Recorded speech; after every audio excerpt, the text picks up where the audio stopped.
Now, today, after understanding the topic of eutrophication and biomagnification, we will understand the fourth important thing, which is, you know, called as sewage treatment. Okay, I will write it on another page. So, wait a second. Yes. So today's topic is sewage treatment, and trust me, this topic is very important not for your ecology subject, not for your biology subject, but as well as for the microbes chapter. Right?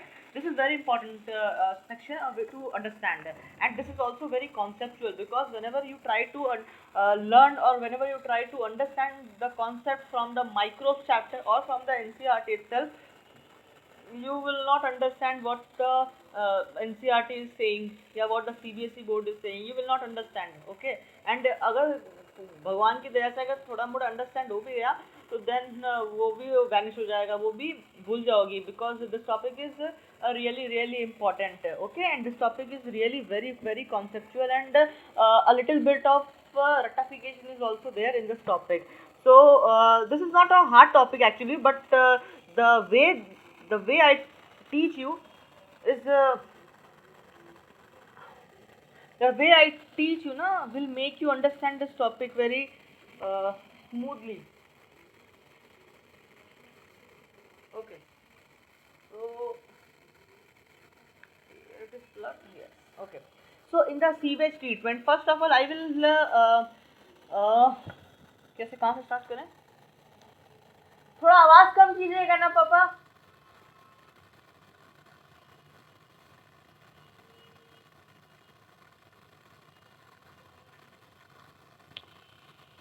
Okay, so in this sewage treatment topic, I will explain some of the important points or some of the important things that you know basically, but for my satisfaction, I will explain you. First of first is what is. अरे बाप रे, तुम्हें भी आ रहा है क्या background में आवाज? नहीं आ रहा ना बैकग्राउंड में आवाज, क्योंकि वो मैं रिकॉर्ड हो रहा है. Okay, so first definition is sewage water.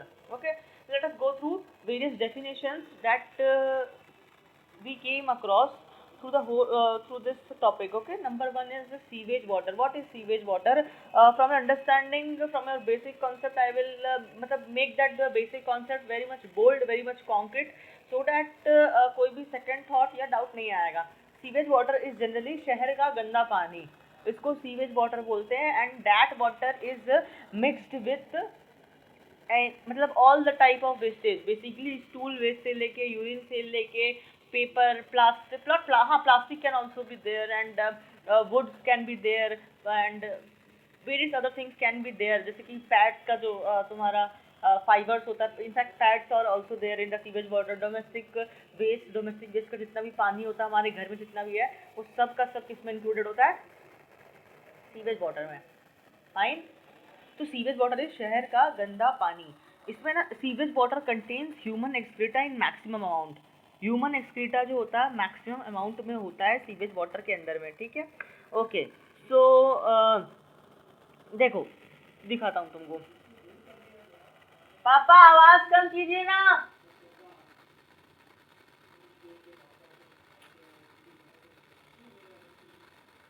Okay, सो देखो नॉर्मली हमारे ना इंडिया में पॉल्यूशन बहुत बढ़ रहा था, वाटर पॉल्यूशन बहुत बढ़ रहा था, बिकॉज इंडिया क्या करते हैं, नदी किनारे हगना मुतना सारा काम कर लेते तो पानी खराब हो जाता था. ठीक है, तो उस समय क्योंकि पानी का पॉल्यूशन बढ़ रहा था तो वहाँ पे एक स्कीम निकला. स्कीम का नाम था राजीव गांधी. ठीक है, राजीव गांधी का गंगा प्रोटेक्शन प्लान था. 1985 में आया था. राजीव गांधी के द्वारा इन्होंने एक प्लान बनाया था ताकि हम वाटर को जितना हो सके बचाएं या गंगा रिवर को बचाएं. ठीक है. So now what is happening? I told you कि sewage water contains human excreta in maximum amount. After this देखो ये एक डिस्पोजेबल यूनिट है. यहाँ से क्या निकला? यहाँ से वाटर निकला. ये जो वाटर था ये सीवेज वाटर था. ठीक है, इस सीवेज वाटर को this sewage water is mixed with river. ठीक है, जो घर का जो गंदा पानी होता था उसको पहले रिवर में डाल देते थे. ठीक है ना, sewage water is mixed with river. तो बहुत गंदा हो जाता था ये काम, क्योंकि तुम कुछ समझो कि घर का जितना भी सीवेज वाटर है, अगर तुम उसको डाल दोगी तो वो नदी का पानी पीने लायक नहीं, वो कितने करोड़ों लोग को बीमारी होगा। तो this sewage water contain thousand of tons of what, human excreta. ठीक है, बेसिकली ह्यूमन एक्सक्रीटा जो सीवेज वाटर कंटेन करता है सबसे ज़्यादा, उसको हम लोग क्या बोलते हैं, स्लज बोलते हैं। क्या बोलते हैं, स्लज। ओके, तो sludge, human excreta content is maximum and human excreta is called as sludge। ठीक है, इसको हम लोग क्या बोलते हैं, human excreta is called as sludge। Basically the human excreta will behave as a organic waste। Now you can tell me the story that is going to take place further. What is the story? What will be the story is, the human excreta or the organic matter is coming and it is contaminating the river, and as a result, because of the increase in organic matter, microbial action will take place and the BOD will increase and the DO will decrease। So this is the thing that you already know, and as a result fishes will die, animal will die, water will become polluted। Okay, तो अभी हम लोग को क्या करना है ना, इस पानी को सीवेज ट्रीटमेंट प्लांट है, ठीक है, और सीवेज ट्रीटमेंट प्लांट से हर साल एक क्वेश्चन आता है, तो इसीलिए सीवेज का ट्रीटमेंट करना पड़ेगा, ठीक है, ताकि वो सीवेज का प्रॉपर डिस्पोजल हो जाए, नदी में ना जाए। Various action has been taken by our ministry also. अभी फिलहाल में नरेंद्र मोदी ने भी, प्रधानमंत्री दामोदर दास मोदी ने भी, नरेंद्र दामोदर दास मोदी ने भी गंगा बचाओ या गंगा मतलब प्रोटेक्शन प्लान लॉन्च किया है, जिससे वो क्या करते थे, गंगा का जितना भी गंदा चीज़ है, जितना भी गंदा मटेरियल है, उसको निकाल देते हैं। तो basically we are going to study the sewage treatment. ठीक है, how we can prevent water pollution in the sewage treat, not water actually how can we prevent the water pollution? By simply treating the sewage water, because the sewage water is contaminating water. Not only sewage water, there are lot of things like industrial water, we are not dealing that here। ठीक है, it is specific only and only for human excreta। okay, sewage treatment is done in 3 steps। ठीक है, what are the 3 steps that you must know is primary treatment, secondary treatment and tertiary treatment। ये पढ़ा हुआ है तुम्हारा, तुमने reading लगाया होगा, primary treatment, secondary treatment and tertiary treatment of sewage treatment. चलो हम लोग इसको देखते हैं। देखो, प्राइमरी ट्रीटमेंट जो होता है ना, प्राइमरी पी से क्या होता है, फिजिकल ट्रीटमेंट। फिजिकल ट्रीटमेंट, इसमें 2 प्रोसेस होता है, it includes 2 process. Number 1 is filtration and number 2 is sedimentation. ठीक है, तो एग्जाम में क्वेश्चन आ सकता है, sedimentation is a part of primary treatment या filtration is part of primary treatment. Secondary treatment is also known as biological treatment. secondary treatment is also known as biological treatment। so what can you tell me ki what we will do in secondary treatment? इस वाले process में micro organism से करते हैं ना। okay, you can mute now, I got my answer। so secondary treatment is number 1 by use of aeration tank, and number 2 use of aeration tank के बाद क्या करना, use of anaerobic sludge digester. I will explain each and every point, what is anaerobic sludge digester, what is aeration tank, but before explaining I'm just going through the things that we are going to study। ठीक है, in the secondary treatment और the secondary treatment in the biological treatment we will use 2 mechanism। Number 1 is the use of aeration tank and number 2 is use of anaerobic sludge digester। okay, now after that in the tertiary treatment is also known as physico chemical treatment। क्या बोलते हैं इसको, physico chemical treatment बोलते हैं। इसके अंदर में हम क्या करेंगे, पानी में use of ultraviolet radiation, ozone, perchlorate, ठीक है, क्लोरीन, क्लोरामाइन, इस तरह का सब्सटेंस का यूज करके पानी को प्योरीफाई करेंगे। This is a tertiary treatment which is known as a physico chemical treatment. Okay, so now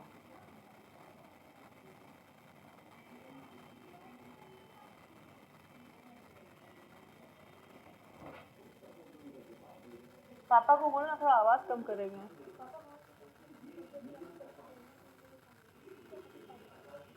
ठीक है बोल दूंगा, गेट पूरा बंद कर देना और बोलते आवाज़ कम कर देना। यस तो देखो हम लोग क्या करते हैं, सबसे पहले अगर कोई भी सीवेज का वाटर आया तो सबसे पहले उस सीवेज का वाटर का हम लोग क्या करेंगे, प्राइमरी ट्रीटमेंट करेंगे। प्राइमरी ट्रीटमेंट में हम लोग क्या करते हैं कि जितना भी बड़ा बड़ा कचरा होता है, इन शॉर्ट बता रहा हूँ, what we will do is जितना भी लार्ज कचरा होता है या वेस्ट प्रोडक्ट होता है उसका हम लोग क्या कर देते हैं, फिल्ट्रेशन कर देते हैं। प्लास्टिक जितना भी होता है उन सबका क्या कर देंगे हम लोग, फिल्ट्रेशन कर देंगे। ठीक है, फिर फिल्ट्रेशन के बाद हम लोग क्या करते हैं, सेडिमेंटेशन करते हैं। सेडिमेंटेशन में क्या होता है, पानी के अंदर में जितना भी बालू वालू होता है उन सब चीज़ से क्या उस मतलब एक प्रोसेस करवाता है जिससे पानी के अंदर में जितना भी सिलेट या जितना भी सैंड लाइक मटेरियल होता है वो सब डिपॉजिट कर जाता है ग्राउंड में, दैट इज कॉल्ड सेडिमेंटेशन। तो कुछ बताओ, सबसे पहले जो इतना गंदा पानी था, सीवेज का वाटर था, उसमें सबसे पहले हमने क्या किया, बड़ा बड़ा कचरा फिल्ट्रेशन करके निकाल दिया। ठीक है, कुरकुरे का पैकेट, चिप्स का पैकेट, बहुत कुछ होता है, सबको निकाल दिया। ग्लास होता है और फिर ग्लास जो वो सब बहुत कुछ होता है। ठीक है, तो शीशा वीसा होता है, सबको निकाल देते हैं। सेडिमेंटेशन में क्या करते हैं, जितना भी सिल्ट और सैंड सेडिमेंट होता है उसको डिपॉजिट करवा देते हैं। ठीक है, उसके बाद हम लोग पानी को आगे भेजते हैं, उसको सेकेंडरी ट्रीटमेंट के लिए भेजते हैं। सेकेंडरी ट्रीटमेंट में हम लोग क्या करते हैं, वो जो बचा हुआ पानी होता है उसका हम लोग क्या करते हैं, एरेशन टैंक में डाल देते हैं। एरेशन टैंक को हम लोग ऑक्सीडेशन पॉन्ड भी बोलते हैं, वहाँ पे पानी को ऑक्सीडाइज किया जाता है और भी बहुत सारा काम होता है। उसके बाद हम लोग पानी को कहाँ भेजते हैं, एनारोबिक स्लज डाइजेस्टर में भेजते हैं। ये पूरा सीक्वेंशियल स्टेप है, इस स्टेप के बाद दूसरा स्टेप आएगा, दूसरे के बाद तीसरा आएगा, लाइक दैट। सबसे पहले प्राइमरी ट्रीटमेंट में फिल्ट्रेशन करवाएंगे, सेडिमेंटेशन करवाएंगे, फिर हम लोग बायोलॉजिकल ट्रीटमेंट में एरेशन टैंक का पानी को एरेशन टैंक में भेजेंगे, and after that we will send the water to the anaerobic sludge digester, and after the anaerobic sludge digester हम लोग अगर पानी को पीना है तो हम लोग क्या करेंगे, उसका ट्रीटमेंट करेंगे। ठीक है, ट्रीटमेंट में हम लोग अल्ट्रावायलेट रेडिएशन या क्लोरीन डालेंगे। ठीक है, सो एक और चीज़ समझना है यहाँ पे, तुम है ना सेकेंडरी ट्रीटमेंट के बाद पानी को डायरेक्टली नदी में छोड़ सकती हो, you can drain this water in the river. ठीक है, लेकिन अगर पानी को पिलाना है तुमको पब्लिक को तो तुमको टर्शरी ट्रीटमेंट करना होगा। ये सारी चीज़ों को हम समझेंगे, बट अभी के लिए याद रखो, सेकेंडरी ट्रीटमेंट के बाद उसका मोटा मोटा जितना भी कीटाणु होता है वो मर जाता है, and then we will send this water into the river. ठीक है, and before drinking we will do the tertiary treatment of water, which is also known as the physicochemical treatment, and it includes the uses of ultraviolet radiation, ozone and perchlorate and chlorine ion. Okay, first of all we will see the physical treatment या primary treatment. ठीक है, primary treatment को हम लोग देखते हैं या physical treatment को हम लोग देखते हैं। सबसे पहला स्टेप देखो, फिजिकल ट्रीटमेंट या प्राइमरी ट्रीटमेंट में क्या करते हैं, ये मेरा जा रहा है सीवेज का वाटर, ये है मेरा सीवेज का वाटर, इस साइड में जा रहा है। इस सीवेज का वाटर को हम लोग क्या करते हैं, एक चैनल के ज़रिए पास करवाते हैं, इसको क्या बोलते हैं, फिल्ट्रेशन प्रोसेस बोलते हैं। फिल्ट्रेशन में क्या होता है, जितना भी बड़ा बड़ा उसका कचरा होता है वो क्या होता है, फिल्टर्ड आउट हो जाता है, उसको हम लोग भेज देते हैं कबाड़ खाने के पास, कबाड़ वाला लोग मस्ती करता है उसको बेच के। ठीक है, फिल्ट्रेशन में हम लोग क्या कर सकते हैं, फॉर एग्जांपल पॉलीथीन हो गया, प्लास्टिक हो गया, क्लोथ्स हो गया, इन जितना भी चीज़ें है एक्सेट्रा हम लोग क्या करेंगे, रिमूव कर देंगे। And after removal of all the बड़ा बड़ा सब्सटेंस हम लोग क्या करेंगे, इस सीवेज वाटर को एक टंकी के अंदर में क्या करेंगे, स्टोर कर लेंगे। दिस इज़ आवर टंकी। ठीक है, इस टंकी के अंदर में स्टोर कर दिया। समझ में आया क्या क्या किया, ये चैनल था। ठीक है, आफ्टर ये फिल्ट्रेशन का सिस्टम मौजूद है। फिल्ट्रेशन का सिस्टम क्या करता है, what this filtration system will do, filtration system क्या करेगा, जो बड़ा बड़ा चीज़ है उसको बाहर निकाल देगा और बाकी का जो रिमेनिंग वाटर है वो कहाँ चला जाएगा, इस टैंक के अंदर में चला जाएगा। समझ में आया क्या, ओके। ये रहा देखो, इस पूरा सीवेज वाटर में से प्लास्टिक को हटा दो और ये तुम्हारा मोटा मोटी ये तुमको पानी इधर मिल गया। ठीक है, देखो सब चीज़ को समझना, ये जो तुम्हें सीवेज का वाटर मिला ना ये अभी भी गंदा है, बिकॉज इसमें क्या ह्यूमन एक्सक्रीटा फ्लोट कर रहा होता है, यूरिन मिक्स होता है और भी क्या होता है। देखो अब क्या करते हैं ना, इसके अंदर में, इस टैंक के अंदर में, एक बड़े से टैंक पे इस पानी को भर देने के बाद हम लोग उसको इस टैंक के अंदर में रख के रखते हैं। ठीक है, रख के रखने से क्या होता है, इसके अंदर में जितना भी मटेरियल्स होता है, लाइक क्ले हो गया, सिल्ट हो गया, वो जितना भी मटेरियल होता है वो क्या होता है, डिपॉजिट हो जाता है। जितना भी क्रिस्टैलिन मटेरियल होता है वो क्या होता है, नीचे में सेडिमेंट कर जाता है। ऑल द सस्पेंडेड मतलब suspended solids are present at the base of this tank.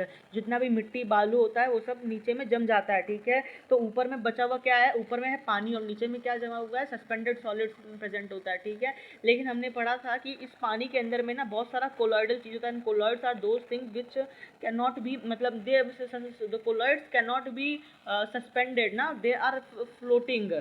ठीक है, पानी में फ्लोट कर रहा होता है, ठीक है। ये जो तुम्हारा कोलॉइडल सब्सटेंस होता है, that colloidal substance include the human excreta as well as. तो क्या होगा, इसके ऊपर में ना, इसके ऊपर में ह्यूमन एक्सक्रीटा जो है, इमेजिन मत करना, तो उल्टी आ जाएगा अगर खाना खा रही होगी तो ह्यूमन एक्सक्रीटा ऊपर में फ्लोट कर रहा होता है। मैंने तो देखा हुआ भी है, ह्यूमन एक्सक्रीटा फ्लोट कर रहा होता है पानी के ऊपर में, बड़ा बड़ा ट्यूब लाइक ह्यूमन एक्सक्रीटा होता है, ठीक है, क्योंकि इतना एक्सप्रेशन होता है ना पूरे सोसाइटी का। तो इसके अंदर में क्या हो सकता है, वुड्स होता है, वुड्स भी पानी के अंदर में नहीं बहता है, ठीक है। वुडन सब्सटेंसेस, फिर तुम्हारा इसके अंदर में पेपर हो सकता है, पेपर क्लोथ हो सकता है, क्लोथ का पीसेस हो सकता है, जो पैड्स होते हैं वो हो सकते हैं, फिर फाइबर्स हो सकते हैं, बहुत कुछ हो सकता है, ठीक है। तो इसके अंदर में बहुत सारा मेटेरियल होता है। मेन मेटेरियल जो इसके अंदर में होता है उसको हम लोग क्या बोलते हैं, स्लज बोलते हैं। Sludge plus other organic material, other organic matter, जो पैड का फाइबर्स होता है वो भी तो ऑर्गेनिक ही होता है, अदर, क्योंकि वो पॉलीमर का बना हुआ है। Other organic matter are also present in what, in this area, ठीक है, in this area. Sludge is the human excreta, I have told you earlier. तो इस टैंक के अंदर में we will keep all the things in this tank for 1 to 2 days, and after keeping all the sewage water in this tank, the mud, sand, silt and grit substances, they will settle down. The process is called as sedimentation, ठीक है। And after sedimentation what will happen, all the colloidal materials, they will float, they will freely float, and they will keep on accumulating on the top surface of this tank, ठीक है। वैसे इस tank को हम लोग बंद करके रखते हैं, मोटा मोटी बंद करके इसलिए रखते हैं ताकि तो बांस आएगा ना, बहुत वो होता है, ठीक है। ऐसे कोई पूछेगा नहीं तुमसे बंद आता है कि ओपन आता है, ठीक है। और प्लस देखो इससे हुआ क्या, सेडिमेंटेशन से क्या हुआ कि पानी जो है वो साफ हो गया, क्योंकि उसके अंदर का जितना भी मड वाला सब्सटेंस था वो कहाँ पे हो गया, मड वाला जितना भी सब्सटेंस था वो तुम्हारा क्या बोलते हैं, क्लियर्ड आउट हो गया, ठीक है। ये सीवेज वाटर था यहाँ पे गया। देखो अब क्या करते हैं, इसको हम लोग बोलते हैं प्राइमरी ट्रीटमेंट। प्राइमरी ट्रीटमेंट में क्या करेंगे, फिल्ट्रेशन करेंगे एंड सेडिमेंटेशन करेंगे। एक और चीज़ समझना, ये जो स्लज होता है, this sludge is not a solid thing, this sludge is a colloidal thing, ठीक है, नॉट क्रिस्टलिन सॉलिड। सॉलिड्स दो होते हैं ना, क्रिस्टलिन होते हैं, कोलॉइडल होते हैं। This is not a crystalline solid, is a colloidal in nature. तो ये ऊपर फ्लोट करते रहते हैं, ठीक है। And after primary treatment we will do the secondary treatment, ठीक है। सेकेंडरी ट्रीटमेंट में क्या करते हैं, देखना सेकेंडरी ट्रीटमेंट में क्या करते हैं। सेकेंडरी ट्रीटमेंट में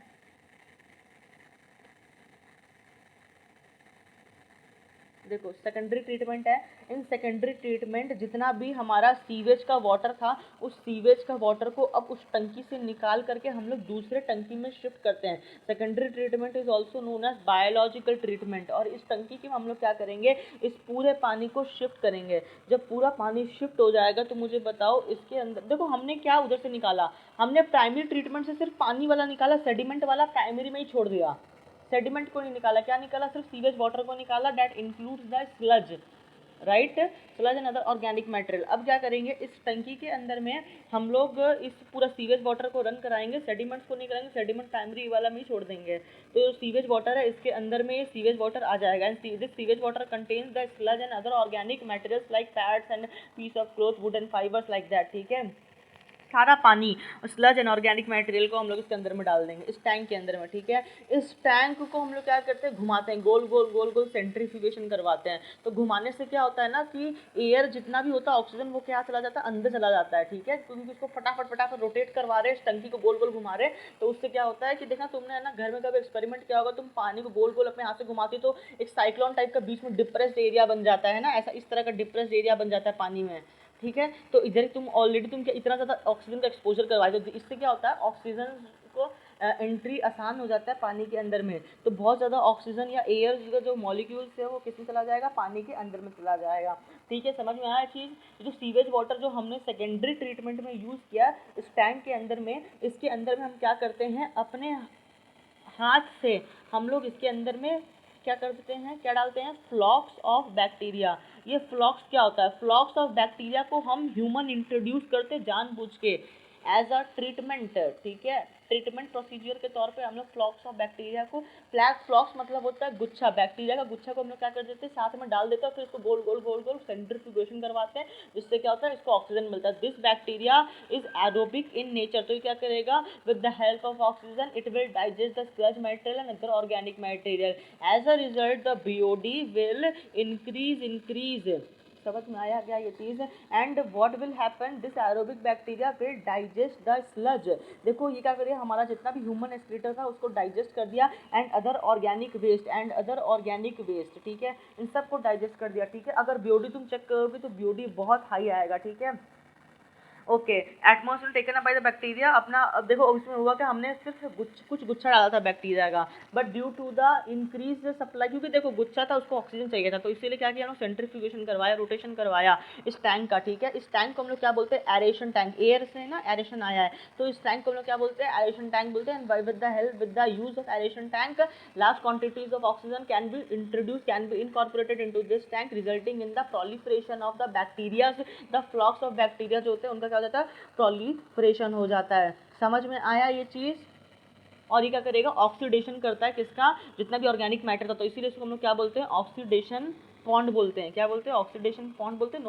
no one will ask you this question. Okay, further if we move, तो क्या होगा कि ये जो तुम्हारे फ्लॉक्स ऑफ बैक्टीरिया है, इनको जब ऑक्सीजन प्रोवाइड किया गया तो ये क्या करेंगे, इस पूरे ऑर्गेनिक मैटर को क्या करेंगे, खा जाएंगे, थू करेंगे, और बहुत ज़्यादा ह्यूमस क्या हो जाएगा, नीचे में इकट्ठा हो जाएगा। बहुत सारा ह्यूमस क्या होगा, नीचे में इकट्ठा होगा कि नहीं होगा, ह्यूमस इकट्ठा हो जाएगा, ठीक है, और वो नीचे सेटल्ड हो जाएगा।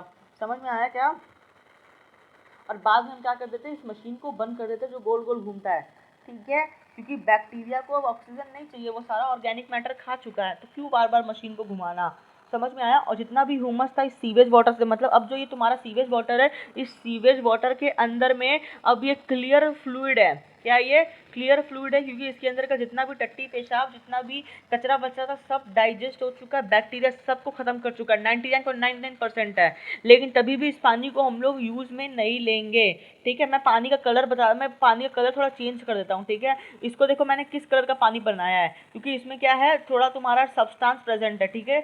लेकिन एरोबिक वाटर में जाने के बाद ये सिर्फ नीचे में प्रेजेंट होगा, मतलब ये येलो कलर मेरा पॉटी और जितना भी फीकल मैटर है उसको डिनोट कर रहा, तो पानी जो होगा वो क्या हो जाएगा, एकदम क्लियर बन जाएगा। समझ में आया ये चीज़? बट स्टिल ये क्या है, यूजेबल नहीं है। अब क्या करते हैं, एरेशन टैंक के बाद ये जो पानी है ना, इस पानी को निकाल के हम लोग क्या करते हैं, दूसरी जगह शिफ्ट करते हैं पानी को, नॉट ह्यूमस, ठीक है। पानी को शिफ्ट करना है, क्योंकि पानी काम का, ह्यूमस काम का नहीं है। तो ये दूसरा टैंक ले लिया, उस दूसरे टैंक के अंदर में हम लोग इस दूसरे टैंक को हम लोग क्लोज कर देते हैं। क्या कर देते हैं, क्लोज कर देते हैं। क्लोज करने से और जितना भी सीवेज वाटर है, उस सीवेज वाटर को हम लोग क्या करते हैं, इसके अंदर में इंट्रोड्यूस कर देते हैं, ठीक है।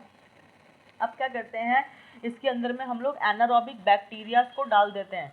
किसको डाल देते हैं, पहले एरोबिक को डाला, अब एनारोबिक को डाला। देखो मजाक हो रहा है, पहले एरोबिक को डाला, किसको डाला, एनारोबिक को डाला। एनारोबिक को डालने से क्या हुआ मुझे बताओ, तो remaining millions of aerobic bacteria is present, and देखो इसमें क्या था, पहले first of all before discussing the anaerobic stress digester I will also explain, मतलब I can explain this, surely I will explain.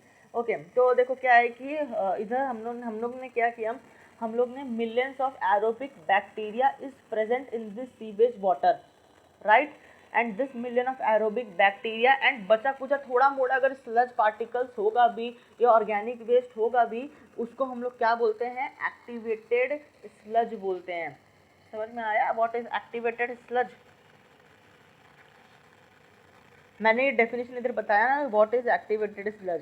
Activated sludge मतलब होता है कि जो एरोबिक बैक्टीरिया है वो क्या करेंगे, इनको जो हमारा नॉर्मल स्लज होता है, जो ह्यूमन एक्सक्रीटा होता है, उनको खा जाएंगे। बट जो सीवेज वाटर होगा उसमें स्टिल कुछ प्रपोर्शंस ऑफ स्लज प्रेजेंट होता है, कुछ proportion of organic waste present होता है, and that is why they are called as activated sludge, because they are formed after the activation of bacteria. So this is known as the activated sludge. समझ में आया? The remaining water has millions of aerobic bacteria, and this is called as activated sludge. So we will send the activated sludge to anaerobic sludge digester. This tank is known as the anaerobic sludge digester. क्या बोलते हैं इसको? anaerobic sludge digester बोलते हैं। Exam में question आता है anaerobic sludge digester में किसको भेजेंगे? पहला ऑप्शन सीवेज वाटर, दूसरा ऑप्शन तुम्हारा एक्टिवेटेड स्लज। तुम्हारा आंसर क्या जाएगा? एक्टिवेटेड स्लज जाएगा, ठीक है। एक्टिवेटेड स्लज को भेजने के बाद क्या होता है कि देखो इनमें क्या होता है ना, इस सीवेज वाटर में very less quantity of sludge is present and organic waste and aerobic bacteria are also present in this water. So what we are doing, we are introducing the anaerobic bacteria. Red color denotes the anaerobic bacteria and black color denotes the little sludge, and you can say organic waste, or you can say aerobic bacteria, because aerobic bacteria also came na in that activated sludge part, because of the entry of oxygen, proliferation of aerobic bacteria has already been taken place. So this is the combo of mocktail of तुम्हारा little sludge particles and an organic waste and anaerobic bacteria. So what we are doing next is we will introduce the anaerobic bacteria. Anaerobic bacteria, what will they do? हम लोग इसको close कर देते हैं, मतलब हम लोग यहाँ पे ऑक्सीजन का सप्लाई को एकदम बंद कर देते हैं. उससे क्या होगा, हमारा एरोबिक बैक्टीरिया जो होगा वो मर जाएगा, सर्वाइव नहीं कर पाएगा. लेकिन एनारोबिक बैक्टीरिया का तो चांदी चांदी हो गया, क्योंकि उसको बिना ऑक्सीजन के सप्लाई में एनारोबिक बैक्टीरिया ग्रो करता है. तो ये जो एनारोबिक बैक्टीरिया होता है ना, वो क्या करता है, तुम्हारा खा जाता है. किसको खा जाता है? बहुत सारा स्लज, जो बचा हुआ स्लज होता है उन सबको क्या करता है, वो खा जाता है. समझ में आया क्या? Anaerobic bacteria will decompose all the sludge particles, organic waste, and the aerobic, they will also eat up the aerobic bacteria, क्योंकि वो मर चुके हैं ना. तो एनारोबिक बैक्टीरिया क्या करेगा, उनको भी खा जाएगा. ठीक है. And as a result anaerobic bacteria जब खाएगा तो कौन सा गैस प्रोड्यूस होगा? CH4, CO2 and H2S.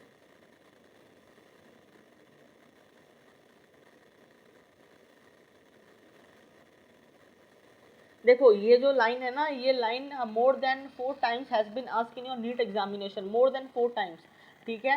ये जो गैस है, इस गैस में वो अलग अलग कॉम्बिनेशन देते हैं. वो H2SO काट के H2SO4 कर देंगे, या H2SO काट के N2O कर देंगे, या CFC दे देंगे. वो सब कुछ नहीं है, मतलब वो फ्रॉडबाजी है. मेन कार्बन डाइऑक्साइड हर जगह है. कार्बन डाइऑक्साइड हर जगह नहीं, carbon dioxide green house effect में यहाँ पे है. मीथेन हर जगह है, मीथेन ग्रीन हाउस इफेक्ट में भी है, और तुम्हारा ओजोन डिप्लेशन में भी है, और यहाँ पे भी मीथेन आ गया. Methane, carbon dioxide and H2S sulphuric acid, not sulphuric, hydrogen sulphide, this is known as hydrogen sulphide. ठीक है. बहुत इंपॉर्टेंट है. ये एडिशन टैंक में प्रोड्यूस हुआ कि एनारोबिक स्लज डाइजेस्टर में. स्लज डाइजेस्टर क्यों हुआ समझ में आया? Because it will digest the sludge, that is why it is known as anaerobic sludge digester. ठीक है. and 3 gases are produced. what are the 3 gases? methane, carbon dioxide and H2S. very very very important. ठीक है. और जितना भी humus है वो कहाँ सेटल हो जाएगा? नीचे में ह्यूमस सेटल हो जाएगा. समझ में आया क्या ये चीज़? क्योंकि वो डाइजेस्ट करेगा. तो ये 3 चीज़ बहुत इंपॉर्टेंट है. ये 3 गैसेस है, इसी को हम लोग क्या बोलते हैं? बायोगैस बोलते हैं. ठीक है. ये हाईली इन्फ्लेमेबल होता है, और इसको हम लोग क्या करते हैं? यूज़ कर लेते हैं एलपीजी में नहीं करते, सीएनजी में, ये सब में हम लोग बायोगैस का इस्तेमाल कर लेते हैं. वो कितना बढ़िया हुआ. ह्यूमन एक्सक्रीटा से माइक्रोब्स का एक्शन करवा के गैस बनवा रहे हैं. वो गैस को हम लोग चौका चूल्हा में इस्तेमाल कर रहे हैं as a substitute for petrol and diesel. कितना अच्छा चीज़ है. Bacterias are so much helpful in our day to day life activity. ठीक है. अभी देखो क्या हुआ कि ये जो अब जो मेरा ये जो एनारोबिक बैक्टीरिया जो है, एनारोबिक बैक्टीरिया जब इसको वो कर दिया, मतलब ख़त्म कर दिया, और ये गैसेस को प्रोड्यूस कर दिया. इधर एक आउटलेट होता है जो गैस को क्या करता है? कलेक्ट कर देता है. ठीक है. ये आउटलेट में गैस कलेक्ट हो जाता है.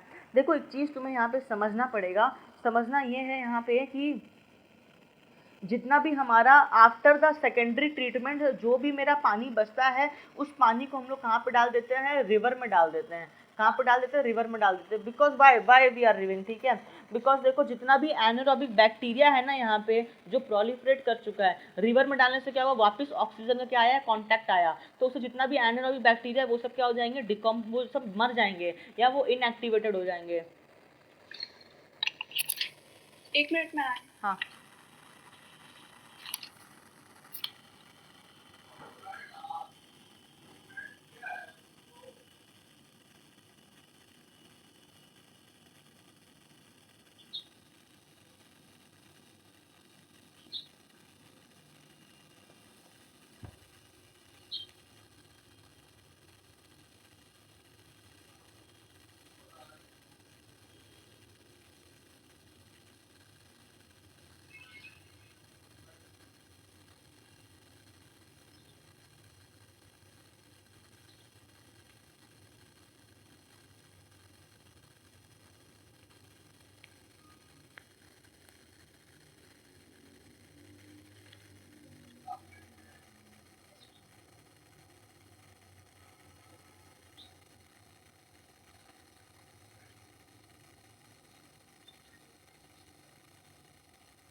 स्टार्ट करें, शैल वी स्टार्ट?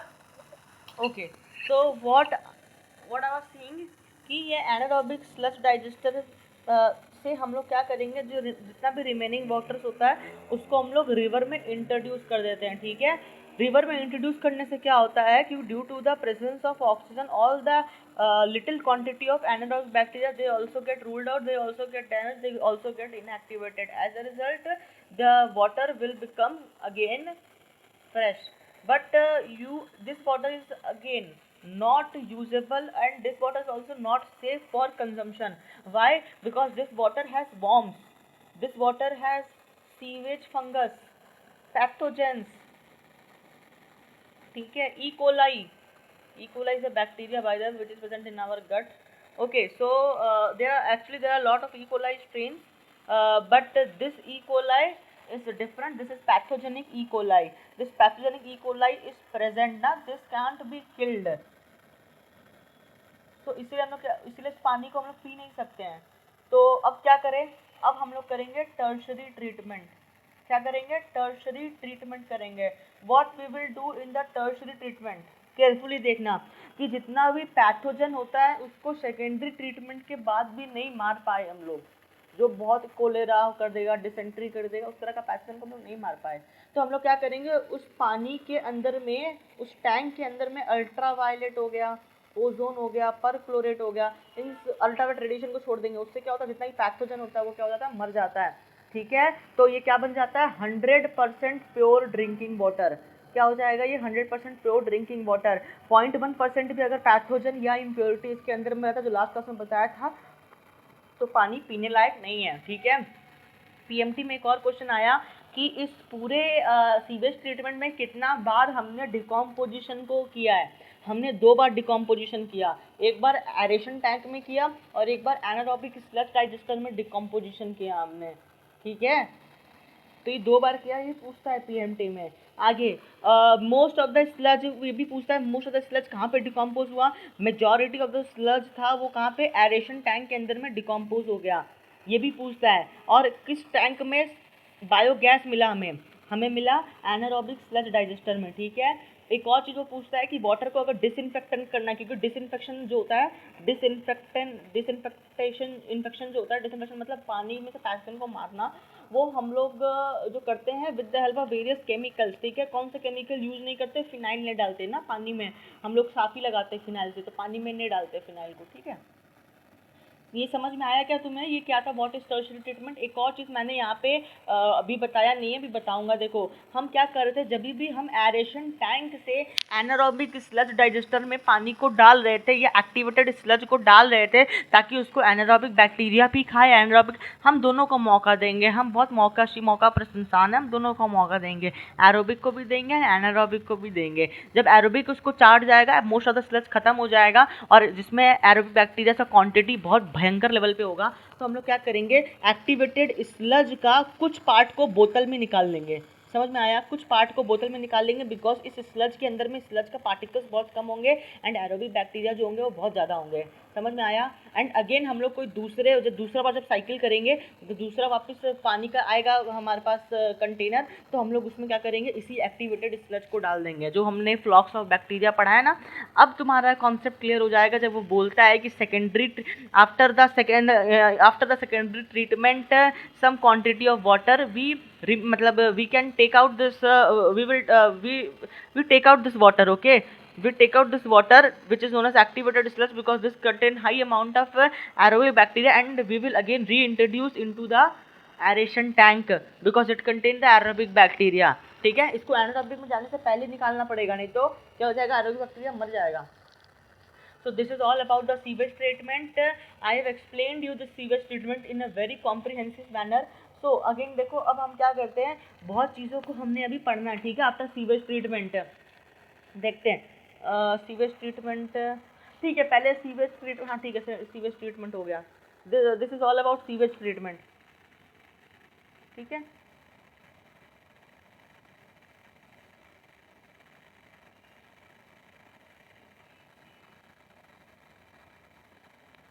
ये पढ़ लेना, eutrophic lake and what is oligotrophic lake, because I have explain this thing, ठीक है। सीवेज ट्रीटमेंट मैंने बता दिया है, ठीक है। फ्लॉक्स ऑफ बैक्टीरिया भी मैंने बता दिया है। क्या होता है कि बैक्टीरिया का गुच्छा को हम लोग क्या बोलते हैं, फ्लॉक्स बोलते हैं, ठीक है। वो जो बैक्टीरिया जो होते हैं ना, वो गुच्छा में कैसे आएंगे, क्योंकि इनके बीच में क्या होता है, फंगस का फिलामेंट्स होता है, थ्रेड्स होता है फंगस का, तो फंगस से क्या होता है, बैक्टीरिया अटैच हो जाते हैं, तो इसीलिए इसको हम लोग क्या बोलते हैं, फ्लॉक्स बोलते हैं, मतलब fungal filament to form mesh like, mesh मतलब समझते हो, मैश होता है मतलब धागा, धागा, मैश मतलब धागा होता है, ठीक है, धागा लाइक स्ट्रक्चर बना देता है। अच्छा, ये भी लिखा है कि द इफ्लुएंट, देखो क्या लिख के रखा है, the effluents from the secondary treatment plant is generally released into the natural water bodies like reverse and streams, and the ministry of environment and the forest, environment and forest का जो ministry था, उन्होंने Ganga action plan and Yamuna action plan को initiate किया, जिससे हम लोग major rivers को बचा सकते हैं अपने कंट्री की, ठीक है। इस प्रपोजल में हम लोग large number of sewage treatment plant को बनाएंगे, ओनली ट्रीटेड सीवेज में भी, ताकि क्या हो सके, ओनली, ये बहुत इंपॉर्टेंट लाइन है, ओनली ट्रीटेड सीवेज में be discharge in the reverse, मना मत करना, बिकॉज ये तो बढ़िया ही ना, ट्रीट जो सीवेज है उसको डायरेक्ट नहीं डाल रहे हो, ट्रीटेड सीवेज को आप डाल रहे हो, ठीक है। क्या लिख के रखा है, बहुत इंपॉर्टेंट लाइन है, daphnia trout fishes and larva of stone fly, they are the fresh water indicators, ठीक है, बिकॉज दे आर फाउंड, मैंने लास्ट क्लास में तुम्हें बताया था कि daphnia is not found in fresh water, वो गंदा पानी में मिलता है, but I am correcting my self today, मैं ये कह रहा हूँ कि जो डैफनिया होता है वो एक क्रस्टाशियन होता है, मैंने तुम्हें कल दिखाया था, सफ़ेद कलर का है, वो गंदा पानी में मर जाता है वो क्रस्टाशियन, ठीक है, तो ये सिर्फ सफ़ेद पानी में ही देखने को मिलता है, इसीलिए daphnia, larva of stone fly and trout fishes, they are the indicator of fresh water indicator, very important, this can be asked in your NEET examination, ठीक है, एंड 2 टाइम्स आस्क्ड क्वेश्चन है। और फिर देखना क्या लिखा हुआ है, ट्यूबीफैक्स, ये अपने कॉपी में अलग से लिख लेना, ये 3 का नाम अलग से लिख लेना, बाकी सबका नाम अलग लिख लेना, ठीक है। कौन कौन सा ट्यूबीफैक्स है, जो कि एनिलिडा है, किरोनोमस लार्वा ये पूछता है, ई कोलाई पूछता है, सीवेज फंगस, स्लज बॉम्ब, blood worms are the indicator of polluted water, very important paragraph, ठीक है। Okay, now I will explain this paragraph to you, देखो बहुत अच्छे से समझाता हूँ, ठीक है। क्या है लिखा हुआ,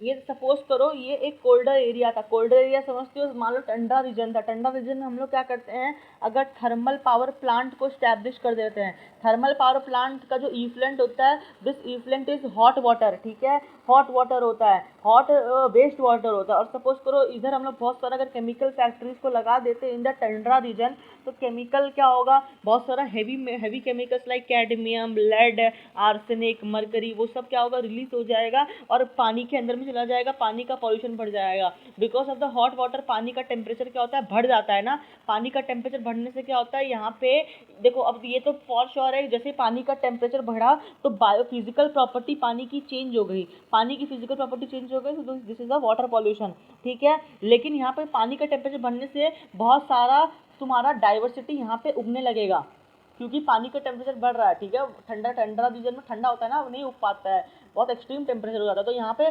डाइवर्सिटी बढ़ने लगेगा, लेकिन क्या कॉस्ट बढ़ने लगेगा डाइवर्सिटी, यहाँ के जो इंडिजिनस प्लांट थे, जो एंडेमिक प्लांट थे, उनको तो कोल्ड एरिया में रहने कहा जाता है, या एंडेमिक एनिमल्स को तो कोल्ड एरिया में रहने कहा जाता है, तो वो क्या हो जाएंगे, मर जाएंगे, तो इनका एंडेमिसिटी या इनका एंडेमिक जितना भी फ्लोरा एंड फौना है वो मर जाएगा, और बाहर का जो डाइवर्सिटी है वो इंक्रीज होने लगेगा, समझ में आया। तो इसीलिए हम लोग जो अंटार्कटिका में अगर प्लांटेशन, अगर हम लोग अंटार्कटिका में तुम्हारा वो करते हैं, क्या बोलते हैं, अंटार्कटिका में अगर हम लोग वो लगा दें ये सब चीज़, तो तुम्हारा बायोलॉजिकल प्रॉपर्टी भी चेंज हो जाएगा, फिजिकल प्रॉपर्टी भी चेंज हो जाएगा, और केमिकल प्रॉपर्टी भी चेंज हो जाएगा, एंडेमिक स्पीशीज मर जाएगा, पानी का टेम्परेचर बढ़ जाएगा, और पानी में पॉल्यूशन की वजह से क्या होगा, टर्बिडिटी बढ़ जाएगा, टर्बिडिटी मतलब होता है झाग, पानी में झाग आने लगेगा, बिकॉज ऑफ द पॉल्यूशन पानी का कलर और इसमें सब बदल जाएगा, ठीक है। समझ में आया ये चीज़, यही पैराग्राफ इधर लिखा हुआ है कि हीटेड थर्मल वेस्ट वाटर जो इलेक्ट्रिसिटी जनरेटिंग यूनिट से, थर्मल पावर प्लांट से निकलता है, वो constitute another category of pollutant है, समझा दिया मैंने, बिकॉज इट एलिमिनेट और reduces the number of organism sensitive to the high temperature and it may enhance the growth of plant and fishes which live in high temperature and cold areas, but only after causing damage to the indigenous flora and fauna. I have explained this para two you, okay, समझ में आया। अच्छा, हम लोग अब क्या करेंगे, अब केस स्टडी देखते हैं इंटीग्रेटेड वेस्ट वाटर मैनेजमेंट का।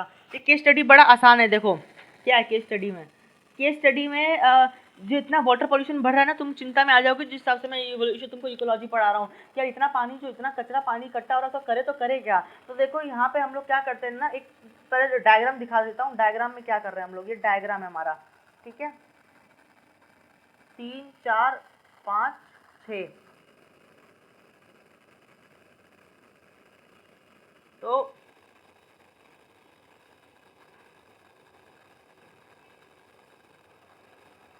देखो एक जगह है, ठीक है, देखो waste water, I am explaining this thing, the integrated waste water management.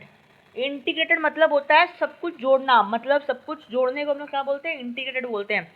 So what we will study in this type of thing is, हम लोग है ना जितना भी वेस्ट वाटर होता है, जिसको हम लोग क्या बोल रहे हैं, सीवेज वाटर बोल रहे हैं, उसको हम लोग ट्रीट करेंगे इंटीग्रेट करके। किसको इंटीग्रेट करना है हमें, आर्टिफिशियल मेथड और natural method of eliminating the pollutant, उन दोनों को इंटीग्रेट करके हम सीवेज वाटर या वेस्ट वाटर को क्या करेंगे, ट्रीट करेंगे। समझ में आया, this is called as integrated waste water management. ये जो कॉलेज के स्टूडेंट्स थे, कहाँ पे था वो college, northern coast of California. California जो है अमेरिका में एक जगह है, ठीक है, उसका जो नॉर्दर्न कोस्ट था वहाँ पे बहुत सारे मतलब कैलिफोर्निया एक जगह है, उस कैलिफोर्निया में एक शहर बसता है जिसका नाम है Arcata, ARCATA। Arcata is the town in California, ठीक है। उस अरकाटा शहर में एक यूनिवर्सिटी है, जिस यूनिवर्सिटी का नाम है हम्बोल्ट स्टेट यूनिवर्सिटी। जैसे हमारे यहाँ पे बंगाल यूनिवर्सिटी है ना, वेस्ट बंगाल बोर्ड यूनिवर्सिटी है, वैसे वहाँ पे भी यूनिवर्सिटीज जो कॉलेज का एग्जाम कंडक्ट करवाती थी। तो वो लोग क्या किया ना कि जितने भी बायोलॉजिस्ट थे इस हम्बोल्ट स्टेट यूनिवर्सिटी के, और जितने भी शहर के लोग थे, उन्होंने आपस में मिल बांट के एक इंटीग्रेटेड वेस्ट वाटर ट्रीटमेंट बनाया, ताकि वो सीवेज वाटर को क्या कर सके, ट्रीट कर सके। समझ में आया मैंने क्या बोला, मैंने बोला कैलिफोर्निया एक जगह है जहाँ पे एक यूनिवर्सिटी थी, उस यूनिवर्सिटी के जो लोग थे उन्होंने अरकाटा के लोगों से मिल बांट के एक प्लांट का सेटअप किया जो पानी को सब करते थे, सीवेज वाटर को ट्रीट करते थे, ठीक है। वो लोग कैसे करते थे, देखो क्लीनिंग 2 स्टेज में होता था, ठीक है, 2 स्टेज में क्लीनिंग होता था। पहला स्टेज क्या बोलता है, कन्वेंशनल, वही सेडिमेंटेशन करते थे, फिल्टरिंग करते थे और पानी में क्लोरीन का ट्रीटमेंट कर देते थे, ठीक है। इससे क्या होता था, जितना भी डेंजरस पॉल्यूटेंट है जैसे हैवी मटीरियल, लेकिन ये स्टेट करने के बाद भी, क्योंकि आप सेडिमेंटेशन और फिल्ट्रेशन कर रहे हो, लॉट ऑफ पैथोजेंस और lot of dangerous pollutant like heavy metal अभी भी उसके अंदर में थे। सिर्फ हैवी मेटल ही नहीं थे, बहुत सारे पैथोजेंस भी उसके अंदर में थे, बहुत सारा बैक्टीरियाज भी था, ठीक है। सेडिमेंटेशन और फिल्ट्रेशन से बैक्टीरिया नहीं जा सकता ना, सेडिमेंटेशन और फिल्ट्रेशन से बड़ा बड़ा चीज़ हो सकता है, लेकिन जो हमारा डिसेंट्री, कोलेरा, डायरिया, वो सब ऑर्गेनिज्म जो करता है वो तो मरेगा नहीं। तो lot of pollutant are still present. तो इसको कॉम्बैट करने के लिए उन्होंने एक अलग अप्रोच बनाया, that is the stage 2। Stage 2 में हम लोग क्या करते हैं, देखो मार्शेस मतलब होता है एरिया, मार्श एरियाज। तो इन्होंने क्या किया, 6 एरिया, ये एक एरिया है, ये एक एरिया है, ये एक एरिया, तो देयर आर 6 एरियाज। समझ में आया, देयर आर 6 मार्शेस। ये टंकी बनाया है मैंने, ये टंकी नहीं है एक्चुअली, ये फील्ड है, ये जगह है, ठीक है, प्लॉट ऑफ लैंड है, इसको मार्शेस बोल रहे हैं। तो उन्होंने क्या किया कि series of 6 connected marches, 6 connected marches का सीरीज बनाया, जो कि 60 हेक्टेयर जगह में फैला हुआ है। मार्शलैंड मतलब जो दलदल वाला एरिया होता है, ठीक है। इनमें ये लोग क्या करता है, इनमें ये लोग बहुत सारा प्लांट को उगा दिया, कौन कौन सा, एल्गी, फंगी, बैक्टीरिया को इसमें उगा दिया, ठीक है। अब देखो क्या हुआ, मैं समझाता हूँ, देखो ये जो 1 2 3 4 5 6 तीसरा नंबर जो टंकी, मैं चौथा नंबर जो टंकी ले रहा हूँ, इसमें ये लोग क्या किया, इस टंकी नहीं है, इस एरिया में इन्होंने क्या किया, बहुत सारा बैक्टीरिया इसको उगा दिया। बैक्टीरिया क्या करता है मुझे बताना, जितना भी तुम्हारा पॉल्यूटेंट होता है उनको वो डाइजेस्ट कर देता है, स्लज को डाइजेस्ट कर देता है, ठीक है। देखो हुआ क्या रहा है, समझो, यहाँ से हम लोग पानी छोड़ रहे हैं, ये पानी यहाँ पे भरा, फिर यहाँ पे भरा, फिर यहाँ पे फिर धीरे धीरे पानी भर रहा है। जैसे ही पानी यहाँ पे पहुँचा, यहाँ पे कौन प्रेजेंट था, एरोबिक बैक्टीरिया प्रेजेंट था, जो क्या करता है, पानी का स्लज को खा जाता है, ठीक है। और हम लोग क्या करते हैं इधर, और हम लोग क्या करते हैं, तुम्हारा यहाँ पे हम लोग इसके बगल में, यहाँ पे हम लोग प्लांट को उगा दिए, इस एरिया में हम लोग प्लांट को उगा दिए। तो तुम्हें पता होगा उस तरीके का प्लांट को उगाया गया, जो प्लांट्स है, टोमेटो जो होता है ना, जो साइट्रिक प्लांट्स होते हैं, खट्टे प्लांट जिसमें खट्टे फ्रूट्स लगते हैं, वो सब प्लांट से आंवला का पेड़ हो गया, फिर तुम्हारा क्या बोलते हैं बनाना हो गया, तो ये सब क्या करते हैं कैडमियम को मरकरी को एब्जॉर्ब करते हैं plant, strontium selenium, these minerals are important for plant. तो हुआ क्या, जितना भी हैवी मेटल्स था वो सब किस में चला गया, प्लांट्स में चला गया। समझ में आया? तो देखो कितना बढ़िया है, इन्होंने क्या किया, इन्होंने कोई मतलब टंकी वंकी नहीं लगाया, कोई एरेशन टैंक कुछ नहीं लगाया, इन्होंने जितना भी पानी था उनको एक बहुत सारा series of marshy areas, marshy land के जरिए पास कराया, वहाँ पे बैक्टीरिया, फंगी और सेलेक्टेड ऑर्गेनिज्म को रख दिया, जो क्या करता था उन सारी चीज़ों को खा जाता था। पानी साफ हो गया। हैवी मेटल के लिए क्या किया, प्लांट उगा दिया, तो जितना भी हैवी मेटल था वो किस में चला गया, प्लांट में चला गया, कोई टंकी वंकी का इस्तेमाल नहीं किया। समझ में आया ये चीज़? और फाइनली क्या करता है, मतलब जितना भी हैवी मेटेरियल्स होता है, पॉल्यूटेंट होता है, वो किस में, वो एसिमिलेट हो जाता है बैक्टीरियाज में, एंड प्लांट में एसिमिलेट या स्टोर्ड हो जाता है, और पानी हमारा फ्रेश होकर बाहर निकलता है, और ये रिवर में है। तो और एक और चीज़ समझा, यहाँ पे जो प्लांट आया, तुमने प्लांट उगाया, तो यहाँ पे तुमने क्या किया, बायोडाइवर्सिटी को भी तो प्रमोट किया। बहुत ज़्यादा यहाँ पे क्या होगा, बैक्टीरिया बहुत ज़्यादा वो उगेगा, तुम्हारा चिड़िया आएगा उसके ऊपर बैठेगा, प्रोडक्टिविटी बढ़ेगा ना, बिकॉज ऑफ पॉल्यूशन, पॉलिनेशन का चांस भी इंक्रीज होगा, तो बहुत ज़्यादा तुम्हारे ऑर्गेनिजम्स आ जाएंगे। तो देखो यहाँ से इन्होंने बायोडाइवर्सिटी को भी इम्प्रूव कर दिया, और वो लोग क्या करेंगे, पानी पिएंगे, बहुत सारे माइक्रो ऑर्गेनिज्म पानी क्या कर देंगे, साफ कर देंगे, वो लोग भी तो पानी पिएंगे। समझ में आ रहा है ये चीज़? तो अल्टीमेटली क्या हुआ, तुम्हारा पानी ऑटोमेटिकली साफ हो गया, ये प्रोसेस है। तो यही है तुम्हारा 6 कनेक्टेड मार्स है विच एब्जॉर्ब। देखो एल्गी, फंगी, बैक्टीरिया को रखा गया जो एब्जॉर्ब कर लेते थे, एसिमुलेट कर लेते थे पॉल्यूटेंट को। As the water flows through the marshes it get purified naturally.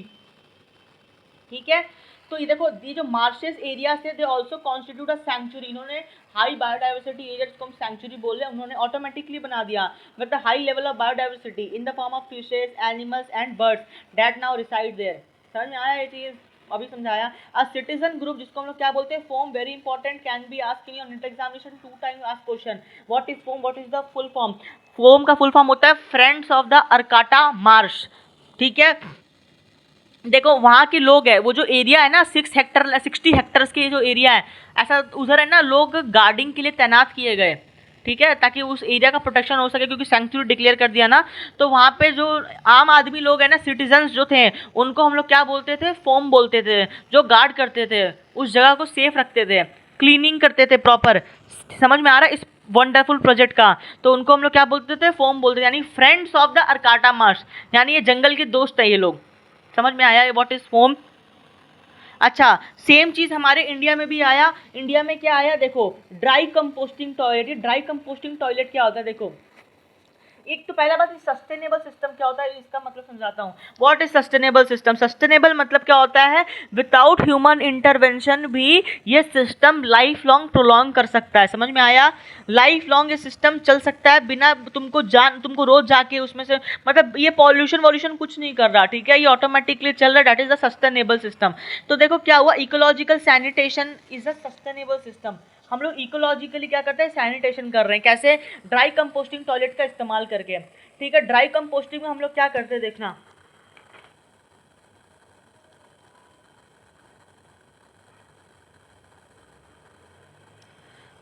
तुमने एक मूवी देखी है द मार्शियन, फॉरेन मूवी है, बहुत इंटरनेशनल, बहुत बढ़िया मूवी है मार्शियन। ठीक है, वो मूवी का बजट इसरो का जो तुम्हारा मार्स पे जो इसरो का सैटेलाइट गया था ना, उससे ज़्यादा बजट है उस मूवी का। उतने में तो हम लोग मार्स चले गए थे उस वो, लेकिन वो मूवी बनी थी द मार्शियन, बहुत महंगी मूवी थी वो। एनीवे बहुत बढ़िया मूवी थी। तो उसमें देखो ड्राई कंपोस्टिंग टॉयलेट हम लोग क्या करते हैं, हम लोग पॉट में बैठे, जैसे आज के डेट में तुम जितना भी अगर IRCTC में तुम अगर ट्रेन से ट्रैवल की होगी, तो अभी टॉयलेट चेंज कर दिया वहाँ पे। ठीक है, तो टॉयलेट चेंज करते, तो वहाँ पे क्या होता है ना, जितना भी लैट्रिन्स होते हैं वहाँ पे वो लोग माइक्रोब्स रख के रखते हैं अंदर में, एक प्लास्टिक के एक झोला के अंदर में। तो तुम ऊपर से एक्सक्रीटा की, वो एक्सक्रीटा डायरेक्ट कहाँ चला गया, माइक्रोब्स के पास चला गया, और माइक्रोब्स क्या करते हैं, उसको डाइजेस्ट कर देते हैं। तो ये चीज़ किया गया कि अब ये क्योंकि ये समस्या बढ़ रही थी इंडियन रेलवेज के पास, तो इंडियन रेलवेज ने अपनी जितनी भी गाड़ियाँ सब में ये ड्राई कंपोस्टिंग टॉयलेट का इस्तेमाल किया। ड्राई कंपोस्टिंग में देखना उसमें लिखा हुआ होता है कि इसमें अल्कोहल नहीं मत डालिए, सिगरेट मत डालिए, ये सब चीज़ लिखा हुआ होता है, एसिड्स मत डालिए, बिकॉज एसिड डालने से क्या होता है, वो बैक्टीरिया मर जाते हैं। ठीक है। तो वो क्या हुआ, उसके अंदर में वो पाउच बन जाता है, मतलब फिर वो लोग क्या करते हैं ना, आदमी पॉटी किया, उसके अंदर में स्टोर हो गया, उस टंकी के अंदर में स्टोर हो गया जिसके अंदर माइक्रोब्स था, वो टंकी को एज इट इज वो लोग बाहर निकाल देते हैं, दूसरा टंकी लगा देते हैं। तो उस टंकी के अंदर माइक्रोब्स है, तो ऑटोमेटिकली तुमको एक नया इंसान नहीं चाहिए हैंडलिंग करने के लिए, क्लीन करने के लिए, वो ऑटोमेटिक माइक्रोब्स कर देंगे और उसको बायोगैस के पास ले जाएंगे, वहाँ से क्या बना देंगे, बायोगैस, मतलब मशीन से बायोगैस बना देंगे हम लोग, ठीक है। पहले के डेट में हम लोग क्या करते थे ना, एक सेकंड, तो human excreta can be recycled into a resource natural fertiliser. जो ह्यूमन एक्सक्रीटा ना, तुम ये मूवी देखना, ठीक है, मैं तुमको रिकमेंड कर रहा हूँ, मार्शियन। इसमें ना ये इंसान जो है ये मार्स में जाता है, ठीक है, इंडिया से नहीं है, वर्ल्ड से, अमेरिका से मार्स में जाता है। तो वहाँ पे जाके ना इसका सैटेलाइट खराब हो जाता है या इसका रॉकेट खराब हो जाता है, वो मार्स पे ही रुक जाता है। और वो मार्स का बहुत तड़पता है क्योंकि पूरे मार्स पे वो अकेला है, तो वो कैसे अपना वो क्या बोलते हैं, अपना सर्वाइवल करता है, फिर बाद में वो इंडिया भी रिटर्न होता है। ये इसका स्पॉइलर दे दिया मैंने कैसे। वो क्या करता है, जहाँ पे पॉटी करता है ना, उसके पास वो खाना पीना बहुत कम होता है, वो बायोलॉजी देखना, जो एस्ट्रोनॉट्स होते हैं ना उनको हर चीज़ का ट्रेनिंग दिया जाता है, वो केमिकल इंजीनियरिंग, बायोलॉजी सब लेके सब पूरा ग्रुप जाता है वहाँ पे। तो वो उधर पॉटी करता था प्लास्टिक के अंदर में, बैग के अंदर में, और उससे ऑटोमेटिकली वो मशीन क्या करता था, उसको फर्टिलाइजर में कन्वर्ट कर देता था, बिकॉज उस मशीन के अंदर माइक्रोब्स होता था। उस फर्टिलाइजर को वो क्या किया, एक पर्टिकुलर एक एरिया के अंदर में पूरा प्लास्टिक से कवर कर दिया, उस एरिया को ऊपर नीचे हर जगह से, और उसके अंदर में ये फर्टिलाइजर डाल दिया, और उसका जो रिमेनिंग फूड का जो सैंपल था, सीडलिंग था, उसके ऊपर में ये फर्टिलाइजर डाल दिया। तो वहाँ पे वो पेड़ उगा लिया, वहाँ पे वो मार्स के अंदर में खाना खा लिया, लाइक दैट, ठीक है, अपना जीवन बचा लिया वो। तो ये मार्शियन मूवी देखना, बढ़िया मूवी था। तो ये हमारे इंडिया में, केरला में और श्रीलंका में है, तो इससे केमिकल फर्टिलाइजर्स का इस्तेमाल घट गया, नहीं तो हम लोग एसिड वेसिड डाल के इस्तेमाल करते थे, एसिड डाल के हम लोग करते थे, ठीक है। So this is all about the water pollution, ठीक है। आगे हम लोग पहले इसको भी कंप्लीट कर ही लेते हैं, साउंड पॉल्यूशन को। देखो एयर पोल्यूशन जो था बहुत छोटा सा है। एयर पोल्यूशन जो था ना, हम लोग एयर पोल्यूशन के अंदर में साउंड को इंक्लूड कर देते हैं, ठीक है।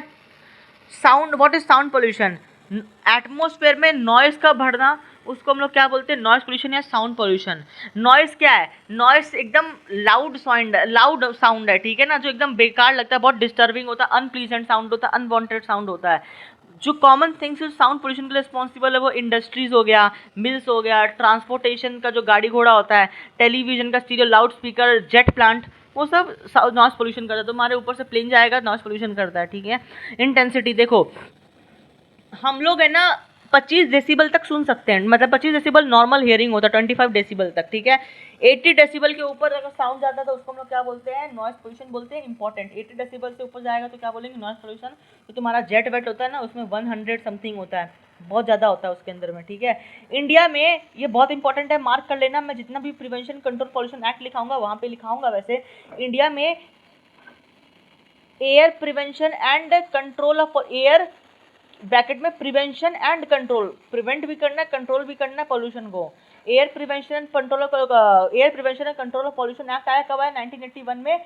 इधर अपने कॉपी में एक सेपरेट पेज बनाना है तुमको, ठीक है। उस पेज में सबसे 1 नंबर हेडिंग डाल के ये लिख देना कि air prevention and control of pollution act कब आया, 1981 में आया, ठीक है। ये याद करना पड़ेगा बिकॉज इसमें से डेटा आता है, ठीक है। तुम बोलोगे यार इकोलॉजी में कितना याद करवा रहे, डेटा याद कितना छाट दे, ये बताओ याद करने के लिए। 1991 में क्या आया, एयर प्रिवेंशन एंड पॉल्यूशन। ये हर साल क्वेश्चन आएगा, ये तो एयर का आता है, देखो इसमें 4 क्वेश्चन आता है, ठीक है, मैं बताता हूँ। 4 में से कोई एक क्वेश्चन, जैसे साइंटिस्ट को बताया ना, साइंटिस्ट में 4 में से एक आएगा, वैसे इसमें से आएगा। ये नेपा एक होता है, उसमें से क्वेश्चन आता है। दूसरा air prevention pollution control act, water pollution and prevention and control act, और इसमें एक और आएगा। उन चारों में से कोई एक क्वेश्चन पक्का आता है, उसका डेट पूछता है, किस डेट में हुआ था वो चारों। तो इसमें जो एयर प्रिवेंशन कंट्रोल एक्ट 1981 में हुआ था, लेकिन उसको अमेंड कर दिया गया 6 साल बाद 1987 में, नॉइस को भी एज एयर पोल्यूटेंट हम लोग इसमें इंक्लूड कर दिए। एयर पोल्यूशन से होता क्या, एयर पोल्यूशन से तुम्हारा कान खराब हो जाएगा, तुमको एंजाइटी होने लगेगा, डिप्रेशन होने लगेगा, हार्ट बीट बढ़ने लगेगा, ब्रीथिंग पैटर्न खराब हो जाएगा, ठीक है, ओके। और तुम्हें पता है कि जो हमारे घर के आसपास इतना हो हल्ला चिल्ला गुल होता है, तुम उसको कैसे रोक सकती हो। अशोक का प्लांट होता है, अशोक वाटिका जो सीता जी यहाँ अशोक का प्लांट होता है, वो अशोक का प्लांट क्या करता है, इसको अब्जॉर्ब कर लेता है। किसको अब्जॉर्ब कर लेता है, साउंड को अब्जॉर्ब करता है वो, ठीक है। जानबूझ के रावण वहाँ पे रखा था कि सीता जी चिल्लाए तो किसी को सुने भी ना। So reduction of noise in our industries can be affected by the sound absorbent material like Ashok का प्लांट, या मफलिंग नॉइज, या ग्रीन मफलर का इस्तेमाल करके हम लोग जैसे नीम का पेड़ या अशोक का प्लांट इस्तेमाल कर सकते हैं, ठीक है। आगे ये सॉलिड वेस्ट के बारे में बताता हूँ। What is solid waste, solid waste क्या होता है, लिक्विड वेस्ट होता है, सॉलिड वेस्ट होता है। लिक्विड वेस्ट में मतलब तुम्हारा एक एयर वेस्ट होता है, बहुत तरह का वेस्ट होता है, ठीक है, रेडियो एक्टिव वेस्ट होता है, वैसे सॉलिड वेस्ट है। सॉलिड वेस्ट मतलब हर वो वेस्ट जो तुम ट्रैश में फेंकती हो, that is a solid waste, ठीक है। म्युनिसिपल सॉलिड, जो म्युनिसिपल कॉर्पोरेशन में तुम्हारे यहाँ उधर होगा, हावड़ा कॉर्पोरेशन में तो पता नहीं है कि नहीं, हमारे कोलकाता में था, कोलकाता म्युनिसिपल कॉर्पोरेशन, केएमसी। वो बात अलग है कि हम एज ए स्टूडेंट 11-12 में केएमसी को और कुछ बोलते थे कि इसे खानदानी, और एमसी मतलब गाली दे देते थे हम लोग, केएमसी बोलते थे हम लोग। तो एनीवेज, तो ये हावड़ा वाले लोग या तुम्हारे जितने भी म्युनिसिपल कॉर्पोरेशन के लोग होते हैं ना, ये कचरा जमा करते हैं कहाँ से, होम से या ऑफिस से कचरा जमा करते हैं, स्कूल से करते हैं, हॉस्पिटल से करते हैं, उनको वो कलेक्ट करता है और डिस्पोज करता है, ठीक है। म्युनिसिपल कॉर्पोरेशन वाला पहले बहुत हरामी था। ये म्युनिसिपल कॉर्पोरेशन का जितना भी वेस्ट होता था उसके अंदर में क्या होता था, पेपर, ग्लास, फूड, ये सब होता था, ठीक है। तो अभी ये लोग क्या करता था ना, देखो ये लोग क्या करता था, म्युनिसिपल कॉर्पोरेशन वाला कचरा उठाता था, कचरा को ये लोग जला देता था। कचरा को जलाने से क्या होता था कि कचरा का क्वांटिटी कम हो जाता था, लेकिन बहुत सारा टॉक्सिक, खाने के पहले, हाँ मैं पता नहीं, मेरे को खाने के बाद दे देना। तो क्या होता है कि तुम्हारा ज़्यादा मत देना, ठीक है, एकदम थोड़ा सा देना। म्युनिसिपल सॉलिड वेस्ट जनरली कंपाइज, हाँ बता दिया। बर्निंग से क्या होता था, जितना भी वॉल्यूम होता था वेस्ट का बहुत कम हो जाता था, लेकिन वो बर्न कम्प्लीटली नहीं होता था, और वो लोग क्या करता था, उसको इधर आग लगा के चला गया, तो वो जलता रहा जलता रहा जलता रहा, ठीक है। तो ये क्या बन गया, ओपन डंप बन गया। क्यों ओपन डंप बन गया, ओपन डंप तो समझो कि जहाँ पे कोई भी कचरा फेंक देता है, बहुत जगह एरिया, हावड़ा में तो पूरा हावड़ा ही कचरा है। तुम्हारे घर के आसपास यार तुम्हारे घर के तो घुसते तो वहीं पे डंप वाला एरिया है, लोग वहाँ पे कचरा जाके फेंक देता है, तो वो ओपन डंप बन गया, और उससे क्या होता है, बहुत सारा इन्फेक्शन होता है। It is a breeding ground for rat and flies, this has been asked on examination. Breeding ground है वो, चूहा हुआ, जाके देखना, चूहा हुआ है, गाय भी आती है मुंह मारने के, लेकिन उन पे बेचारी प्लास्टिक खा जाती है वो। तो breeding ground for rats and flies है। अभी क्या किया, इसका सब्स्टिट्यूट लाया गया सैनिटरी लैंडफिल्स। सैनिटरी लैंडफिल में हम लोग क्या करते हैं, देखना, जितना भी कचरा होता है उस, ये मान लो इतना सारा कचरा है, इस सारा कचरा को मशीन में डालते हैं। आजकल देखना केएमसी बेलगछिया जाओगे ना, वहाँ पे मशीन लगा हुआ है, तो हाँ बहुत जगह हो गया, बांगुर हर जगह हो गया।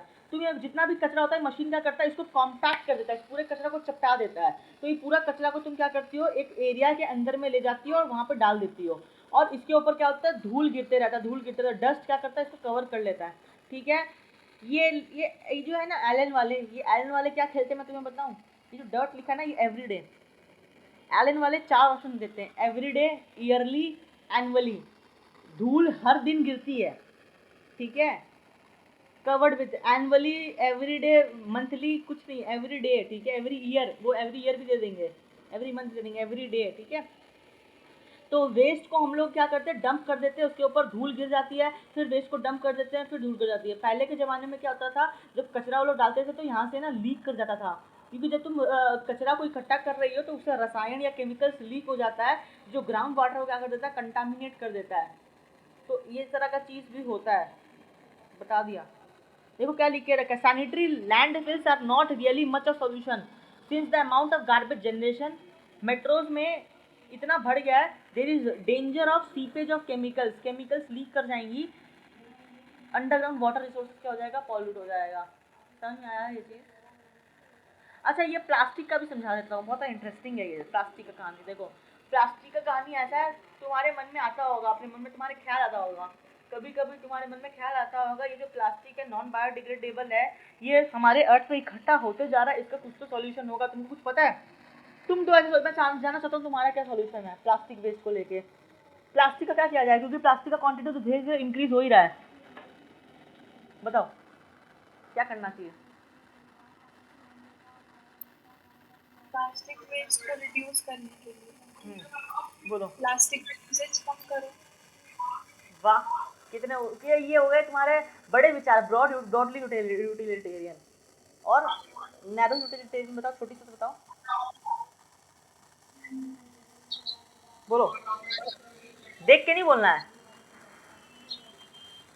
ना प्लास्टिक का यूसेज देखो तुम पढ़ी लिखी हो तब तुम सॉल्यूशन नहीं बता पा रही हो, अब म्यूट कर दो, ठीक है। तुम पढ़ी लिखी हो के सॉल्यूशन नहीं बता पा रही हो। एक अनपढ़ गवार आदमी जिसका नाम था अहमद खान, 57 साल का बूढ़ा था, मरने वाला था, ठीक है, बॉम्बे बैंगलोर का रहने वाला था ये आदमी। इसने क्या किया, इसने एक आइडियल सॉल्यूशन निकाल लिया, ever increasing problem of accumulating plastic waste. ये क्या किया पता है तुम्हें? जब ये 8 साल का था ना, इसने रियलाइज़ कर लिया था अबाउट 8 ईयर्स ऑफ एज कि भैया प्लास्टिक वेस्ट एक रियल प्रॉब्लम है। तो वो क्या करता था, जो तुम्हारा प्लास्टिक होता था उसको मिक्सी में पीस लेता था, ठीक है, पॉली ब्लेंड करता था। पॉली ब्लेंड मतलब fine powder of recycled plastic, ठीक है, वो ये बनाता था। ये कैसे बनता था पॉली ब्लेंड? पॉली ब्लेंड बनाता था ये अहमद खान। कैसे बनाता था? जो प्लास्टिक का जो चूरा होता था ना, उस जो रिसाइकिल्ड प्लास्टिक उसका चूरा के में ये बिटुमेन मिलाता था, BITU, बिटुमेन। ये बिटुमेन जो था, ये बिटुमेन अलकतरा, जो रास्ता अलकतरा समझते होगे, जो रास्ता बनाने के लिए हम लोग इस्तेमाल करते हैं। अलकतरा ब्लैक कलर का होता है जो रोड्स के ऊपर बिछाया जाता है, पत्थर का ग्रिटी ग्रिटी सब्सटेंस के जोड़ते हैं। तो वो बिटुमेन को मिक्स कर दिया किसमें? प्लास्टिक का फाइन पाउडर्स में। तो उससे वो क्या बना लिया? पॉली ब्लेंड बना लिया। पॉली ब्लेंड बनाता था ये। अब तुम बोलोगे करता क्या है, देखना। आरवी कॉलेज ऑफ इंजीनियरिंग और बैंगलोर सिटी कॉरपोरेशन ने इसके ऊपर स्टडी किया। अहमद खान को बुलाया, सर आप आके, ये था प्लास्टिक बैग था, मतलब जो वो नहीं होते जो तुम्हारे ओए कचरा ले लो, कचरा दे दो, कचरा दे दो, वो आते हैं कचरा, मतलब ये उस तरह का आदमी था। इसको इनवाइट किया गया है नेशनल लेवल पे भी, IIMs में, कि आप आके भाषण दीजिए। ये आदमी प्लास्टिक को चूरा करके बिटुमेन मिला के रोड बिछा दिया, मतलब उसका इस्तेमाल करके ये रोड बिछा दिया। और कितना बढ़िया है, पानी जब ये रोड बिछाया तो रोड, पहला बात तो पहले प्रॉब्लम क्या था रोड का ना, लोग रोड चोरी करके ले जाता था, रातों रात रोड गायब हो जाता था। आज भी होता है, न्यूज़ में आता है, रोड बिछाया, वो लोग आया ईंटें अपना घर ले गया, तो रातों रात रोड चोरी हो जाता है, रोड गायब हो गया, ठीक है, ऐसा होता है। देखो इसने क्या किया, अहमद खान ने प्रूव किया कि जब ये ब्लेंड ऑफ पॉली ब्लेंड और बिटुमेन, पॉली ब्लेंड या बिटुमेन या प्लास्टिक जो भी बोलना है बोल दो, कि ये जब रोड बिछाने में लेता है तो इससे क्या होता है, बिटुमेन की वाटर की रिपेलेंट प्रॉपर्टी इन्हांस हो जाती है और रोड लाइफ भी बढ़ जाती है बाय फैक्टर 3। कोई नहीं पूछेगा बाय फैक्टर 3, ये भी कोई नहीं पूछेगा, बस ऐसे इंटरेस्टिंग फैक्ट बता रहा हूँ। इसने बोला कि मैं जो केमिकल बना रहा हूँ, मैं जो सब पदार्थ बना रहा हूँ, उससे रोड की क्वालिटी बढ़ जाती है, आपको हर साल रोड का रिपेयरिंग नहीं करना पड़ेगा। तो हमें डाउट आता होगा यार, 1 साल पहले तो रोड ठीक किया था, पाइप वाइप लगाया था, वापस क्यों खोद रहा है रोड को? क्योंकि रोड का क्वालिटी ख़राब हो जाता है, उससे नीचे का पानी फटने का, पानी का पाइप फटने का चांस होता है, ठीक है। और दूसरी बात, ये बिटुलेंट, ये जो बिटुमेन का, इससे वाटर रिपेलेंट प्रॉपर्टीज़ बहुत बढ़िया हो जाता है, तो वाटर परकोलेट नहीं होता, पानी जमा नहीं होता रोड के ऊपर में, ठीक है। जैसे हावड़ा में और पूरा बड़ा बाजार क्या आता है, अभी बारिश का सीजन आएगा, बड़ा बाजार बहा पानी में, चारों तरफ पानी पानी, आदमी पानी में तैर के जा रहा है, बोट चला दे रहा है कोई, तो ये नहीं होता। और प्लस साथ में ना ये क्या करता था, रैक पिकर्स को पकड़ लिया। रैक पिकर्स मतलब जो कचरा लेने वाले आते हैं उनको पकड़ लिया और उनको ये 40 पैसा देता था 1 किलो प्लास्टिक का, ठीक है। अब ये जो है तुम्हारा, पहले सॉरी ऐसा है, रैक पिकर्स को ना 40 पैसा मिलता था 1 किलो प्लास्टिक का, लेकिन अहमद खान को इतना प्रॉफिट हुआ रोड बिछाने से कि ये उनको 6 रुपया देने लगा 1 किलो प्लास्टिक का। 1 किलो प्लास्टिक का 6 रुपया देता था ये 2002 में। इसको इतना रिक्वायरमेंट था प्लास्टिक का। 40 किलोमीटर से ज़्यादा का रोड बना दिया बैंगलोर में, वो 2002 का बात है। Khan will soon be running short of plastic waste, उसके पास प्लास्टिक वेस्ट ही खत्म हो गया बेचारे के पास, रोड बिछा दिया, ठीक है। ये चीज़ें हैं, ये तुम्हारा ये इम्पोर्टेंट है कि ये क्या मतलब बता देता हूँ। अभी देखो रेडियो एक्टिव, अगर कोई रेडियो एक्टिव मटेरियल लीक कर जाता है तो how will you prevent that radio active leak? तो various source of radio active material क्या है, नेचुरल सोर्सेज। जो कॉस्मिक मॉडर्न फिजिक्स अगर मैं पढ़ाता तो मैं बताता कॉस्मिक रेस से कैसे रेडियो एक्टिव सब्सटेंस हमारे अर्थ पे आता है, कोई बात नहीं, कॉस्मिक रेस से आता है। मैन मेड क्या है, वो तो एटम बम फोड़ता है, माइनिंग करता है, तो उसमें थोरियम और प्लूटोनियम निकलता है, जैसे वो सब भी एक सोर्स है। अदर सोर्स में क्या है तुम्हारा, लेबोरेटरीज है, एक्सरेज है, ये सब क्या है, रेडियो एक्टिव पॉल्यूटेंट्स है। तो अभी तुम्हें एक सीरीज़ आया होगा HBO में, तुमने देखा होगा कि नहीं पता नहीं, चेरनोबिल बोल के आया था, वहाँ पे न्यूक्लियर डिजास्टर हुआ था, न्यूक्लियर फ्यूजन रिएक्टर फट गया था लिटरली। तुम न्यूक्लियर फ्यूजन पढ़ी होगी रेडियो एक्टिविटी में, तुम्हें पता होगा कितना खतरनाक होता है, बिकॉज जो रिएक्टर होता है ना, उस रिएक्टर में ऐसे रॉड्स लगे हुए होते हैं, ठीक है। वो रिएक्टर का रॉड ही फट गया, बताए होंगे सर ये रिएक्टर का रॉड फट गया था, क्योंकि ये ज़्यादा, इसमें भी एक चीज़ होता है, इसको ज़्यादा तुम अगर अंदर इंसर्ट कर दोगी ना तो भी प्रॉब्लम है, ज़्यादा ऊपर कर दोगी तो भी प्रॉब्लम है। तो ये रॉड्स को या तो अंदर घुसाने का होता या ऊपर निकालने का होता, ये फट गया था, भयंकर मतलब मैसेकर हुआ था, लोग सोता था वो लोग का कान गल जाता था, इतना ज़्यादा रेडिएशन था, सबको लंग कैंसर, ये कैंसर वो कैंसर। तो 3 माइल आइलैंड या चेरनोबिल पे ये ब्लास्ट हुआ था, एक्सीडेंटल रेडियस। अब देखो ये जो न्यूक्लियर वेस्ट होता है ना, इनको डिस्पोज ऐसे नहीं कि तुम जाके ना कोई बात नहीं है नॉर्मली जाके एमसी कारपोरेशन में जाके कर दो, वैसे नहीं होता है। वो लोग को पर्टिकुलरली कंक्रीट का कंटेनर में बंद करके ऊपर से लेड का कवर करके 500 metre deep inside the earth surface के 500 मीटर यानी आधा किलोमीटर डीप उसको ब्यूरी करते गाड़ते हैं हम लोग, समझ रही हो, इतना खतरनाक चीज़ है। चलो ये CPCB वाला बता दिया मैंने। चलो आगे हम लोग बात करते हैं, लास्ट आज का टॉपिक हमारा बहुत छोटा ही है, ये भी बोरिंग तो नहीं लग रहा है। प्लास्टिक का तुम्हें पता था कितना बढ़िया है, देखो अहमद खान, मतलब what a man he is. अभी है कि नहीं जिंदा पता नहीं। नाउ एयर पोल्यूशन का जो रिमेनिंग पोर्शन है उसको हम लोग देखते हैं।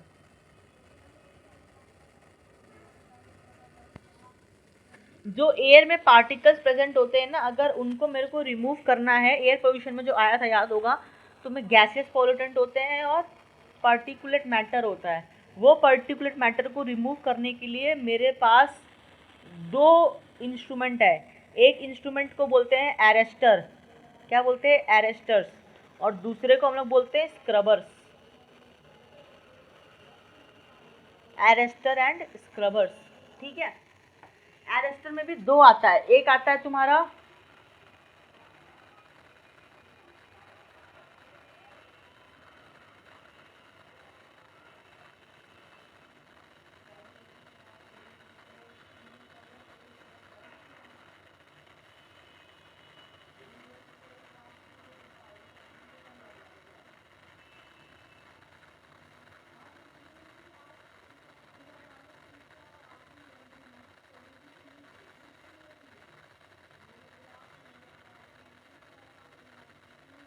एरेस्टर्स में 2 आएगा। पहला इंस्ट्रूमेंट का नाम है साइक्लोन्स और दूसरा का नाम है इलेक्ट्रोस्टैटिक प्रेसिपिटेटर। और स्क्रबर्स तो एक ही जैसा है, इसमें कुछ नहीं है। देखो कहानी बड़ी सिंपल है, कहानी इतनी सी है कि ये मेरा है चिमनी, ये चिमनी में से क्या निकलता है, धुआं निकलता है, स्मोक निकलता है, धुआं निकलता है, स्मोक निकल रहा है, डस्ट पार्ट जो निकल रहा है, निकलने दो, फ्यूम्स निकल रहा है इस चिमनी में से। तो इसके ऊपर में क्या करना है हमें,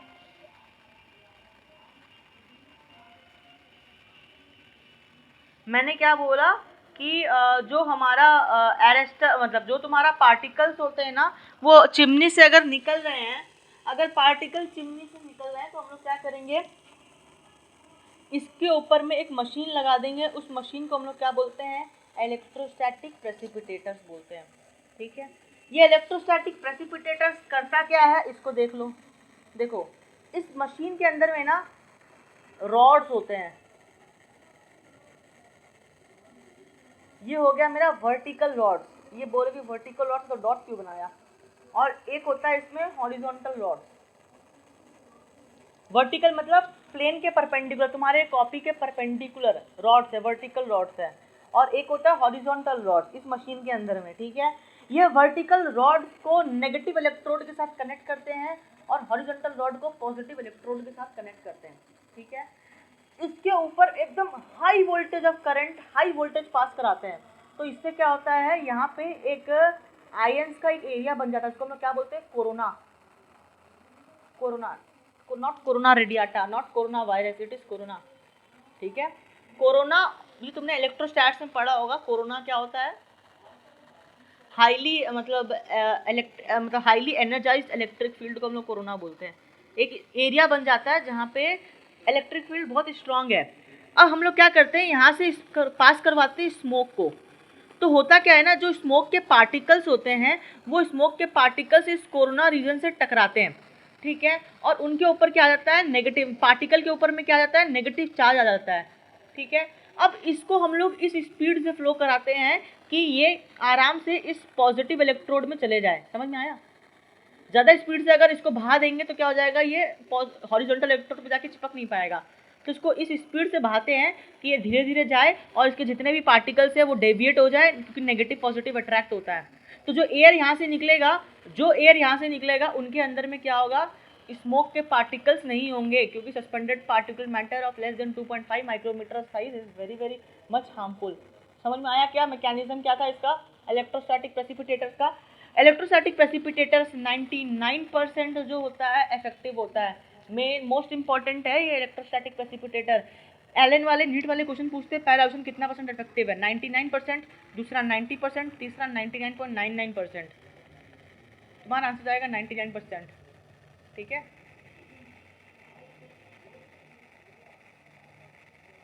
तो चिमनीज के ऊपर में हम लोग क्या करते हैं, यही मशीन को लगा देते हैं। तो इससे क्या होता है, जितना भी फाइन सॉलिड कार्बन पार्टिकल्स होता है इस मशीन में ट्रैप हो जाता है। सूट के पार्टिकल्स जिनका साइज लेस देन 0.1 माइक्रोमीटर, तुम्हारे काम का नहीं है। तो इससे क्या होता है, फ्रेश एयर बाहर निकलता है। तो इससे इंडस्ट्रीज के आसपास के रहने वाले लोग को तकलीफ नहीं होती है। समझ में आया electrostatic precipitator? What is cyclone? देखो सीमेंट का इंडस्ट्री में जब सीमेंट बन रहा होता है तो वहाँ पे बहुत धुआं उड़ रहा होता है। ठीक है, वो धुआं से ना जो वर्कर्स होते हैं ना उनको बहुत प्रॉब्लम होती है, क्योंकि वो धुआं उनके नाक से होते हुए उनके फेफड़े में चले जाता है। ठीक है, उनको बीमारी होती है, बीमारी का नाम है pneumoconiosis. What is pneumoconiosis? Due to the common बीमारी है उसको pneumoconiosis, due to the dust particles जो वर्कर्स होते हैं उनके लंग में फाइब्रोसिस हो जाता है। ठीक है, उसको हम लोग क्या बोलते हैं, न्यूमोकोनियोसिस बोलते हैं बीमारी को। बहुत तरह का बीमारी हो सकता है। न्यूमोकोनियोसिस एक ब्रॉड बीमारी है। इसके अंदर में एक होता है एस्बेस्टोसिस। एस्बेस्टोसिस में क्या होता है, वो उसके फेफड़े में एस्बेस्टोस का केमिकल जम जाता है।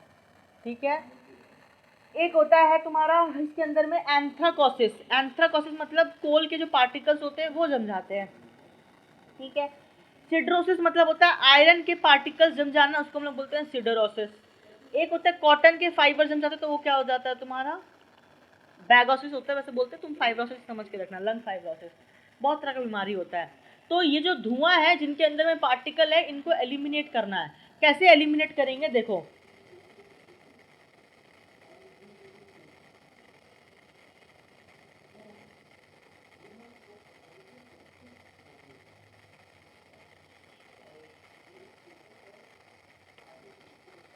हम क्या करते हैं, यहाँ से पॉल्यूटेड एयर को भेजते हैं इस गैप से। ठीक है, पॉल्यूटेड एयर इस गैप से आया। इस पॉल्यूटेड एयर का हम लोग क्या करवाते हैं, अंदर में सेंट्रीफ्यूगेशन करवाते हैं, गोल गोल घुमाते हैं इस मशीन के अंदर में। मशीन के अंदर में हवा भेज दिया, उसको गोल गोल घुमाया। तो बिकॉज ऑफ सेंट्रीफ्यूगेशन जितना भी डस्ट के पार्टिकल्स थे वो क्या हो जाएंगे, यहाँ पे इकट्ठा हो जाएंगे, फेंका जाएंगे यहाँ पे इस बैग लाइक स्ट्रक्चर में डस्ट के पार्टिकल, और जितना भी फ्रेश एयर होता है वो बाहर निकल जाता है। समझ में आया ये मैकेनिज्म?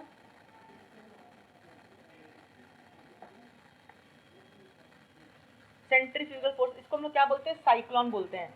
तो ये जो साइक्लोन या इलेक्ट्रोस्टैटिक प्रेसिपिटेटर्स है, ये पार्टिकल्स को अरेस्ट कर देते हैं एक पर्टिकुलर जगह पर। That is why they are called as arresters. ठीक है, अब हम लोग पढ़ते हैं स्क्रबर्स। बहुत छोटा सा, स्क्रबर्स में तो ज़्यादा कुछ है नहीं।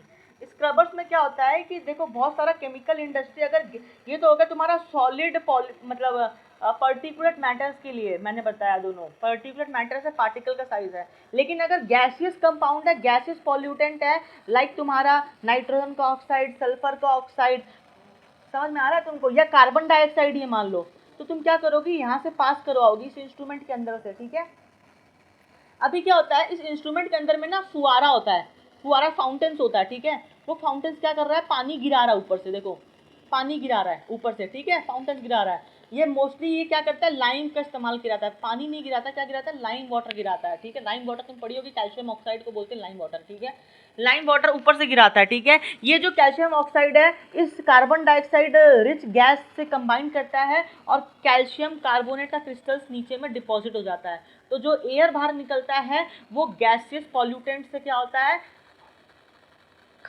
मतलब उनमें गैसेस पॉल्यूटेंट नहीं होता है, they are deprived of gases pollutant.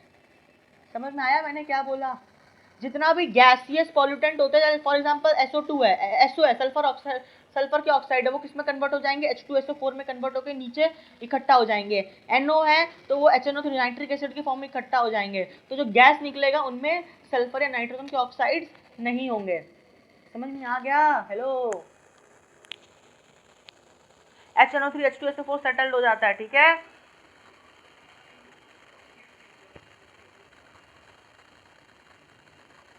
तो केमिकल इंडस्ट्री में जो स्क्रबर का इस्तेमाल हो रहा है वो डस्ट के लिए होता है कि गैस के लिए होता है?